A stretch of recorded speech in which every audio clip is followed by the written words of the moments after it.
Hi guys, this is a video that I promised to post, so here goes. The idea of this video is to document my findings on a little test I did recently, which was seeing what the difference would be in bottle conditioning a beer warm versus cold. Now to start off with, the beer I'm using was the first attempt I made at a Vienna-based beer that was never really lagered. I made this beer using a process that had a ton of mistakes and failures, but still worked out, and in the end I got this, which has been pretty drinkable to date. I'm on the last few for this batch, and I will make this recipe again, but that's a video for another date. Just to clarify, this video on the screen right now is paused until I get through this explanation now. So to the test, when I made this beer, it was fermented to completion and sat in the fermenter for a total of 10 days. I then clarified it using gelatin and left it for 2 weeks more and then bottled it. These two were bottled in exactly the same way, and after bottling they stood in a cool place for 2 weeks to carbonate. After 2 weeks I moved one of the beers into the fridge, where it's been sitting at around 2 degrees Celsius for the past 10 weeks. And the other one I moved to the top of the fridge, where it's been sitting at room temperature for about 10 weeks. I'm calling the warm conditioned beer the warm beer and the cold conditioned beer the cold beer, just for shorter words and stuff to use during the video. But I moved the warm conditioned beer into the fridge as well, so it can chill for this test for a total of 2 weeks. So they're both pretty cold and chilled, and here we have them. I won't be reviewing the beer per se, but I'm more focused on pointing out the differences between the two. I've drank a bunch of these now to date, and I know what I'm looking for in this beer. It's a pretty malt-forward beer with little to no hop aroma and flavor. It has pretty mild bitterness with a pretty sweet finish. The flavors I'm looking for here are slightly resinous from the hops, along with the warm and nutty and bready flavors from the malt that I used. The biscuity flavors of the Vienna should be well highlighted without being overshadowing for the other flavors, so let's see. Now, without further ado, let's get to it. Apologies for the glasses with the logos, but we are in the Rugby World Cup and all that, so let's just go with it. The glasses are clean and they have been rinsed. Regarding the beers, I opened both to get a comparison on the carbonation. I started with the warm beer, and this is where things started going downhill a little bit.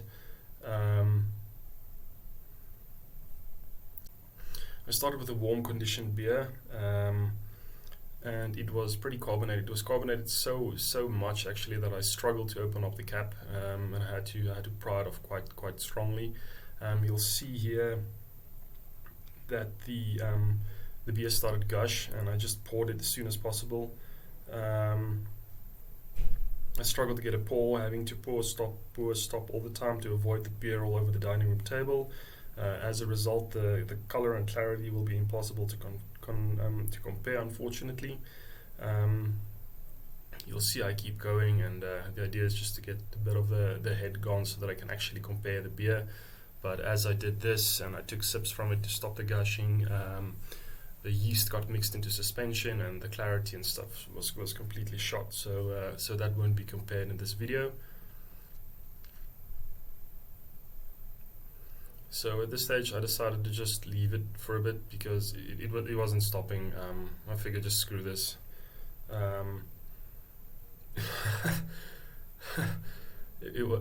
It didn't stop running out, and I knew it was going to make a mess eventually, so I just kept trying, and eventually you'll see I give up and just let it run over.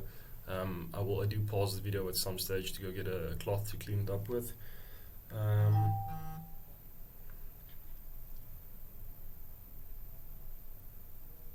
The cold one, the one that was cold conditioned, went a lot smoother. It's opening and pouring like my beers usually do. Opened it up easily. There was no foaming up, no gushing. So I do think that the high ending gravity of this beer might have been a factor in the overcarbonation in the one that was warm conditioned. As you can see, the cold conditioned beer, the color is absolutely perfect. The clarity is great. And it also ended up absolutely crystal clear, which was to be expected after about 10 weeks in the fridge. You'll see later on I do shine my torch into this beer so that you can see the clarity and the color a bit better.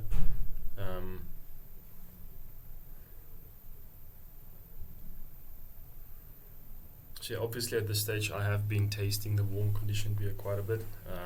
Been taking little sips to get the foam down. So at this stage my palate has gotten to know the beer quite well. This is where I pause the video, go get a little cloth and a torch so that I can show the color and the clarity well. Sorry for the beer being off camera, but you can see that it is absolutely crystal clear. That's about as clear as you're going to get a beer in a homebrew, if you ask me. Well, what I'm going to get from it anyway. The color is great. It's the Munich 2 in there that obviously upped the color a little bit. You'll see at some stage